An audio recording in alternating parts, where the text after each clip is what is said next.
पश्चिम बंगाल में विधानसभा चुनाव की उल्टी गिनती शुरू हो गई है। 50 दिन के अंदर चुनावों का ऐलान हो जाएगा।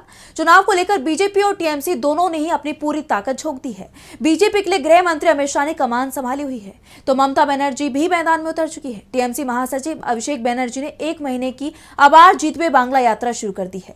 इस दौरान बनर्जी ने बीजेपी पर तीखे हमले किए हैं, चुनाव आयोग को भी घेरा है। तो क्या कुछ कहा अभिषेक बनर्जी ने, जानने के लिए देखिए रिपोर्ट। टीएमसी महासचिव अभिषेक बनर्जी ने बीजेपी पर तीखा हमला बोला है, उसे सांप बताया है, सांप से भी ज्यादा खतरनाक बताया है।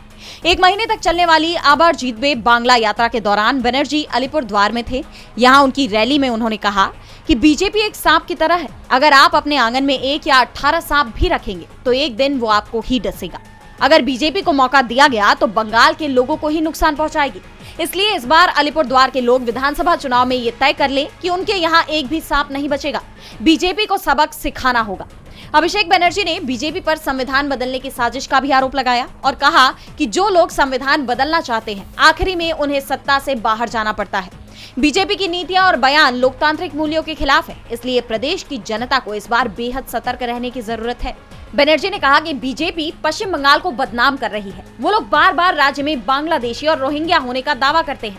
मैं दिल्ली गया था, मुख्य चुनाव आयुक्त से भी मिला, उनसे सवाल किया कि एसआईआर में पश्चिम बंगाल में कितने रोहिंग्या और बांग्लादेशी वोटर मिले हैं, ऐसे कितने लोगों का नाम वोटर लिस्ट से हटाया गया है।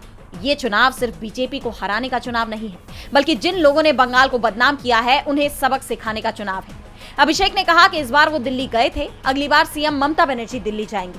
साफ है, बीजेपी के साथ टीएमसी का टकराव अभी और तेज होना है। डीबी लाइव वेस्ट बंगाल की रिपोर्ट।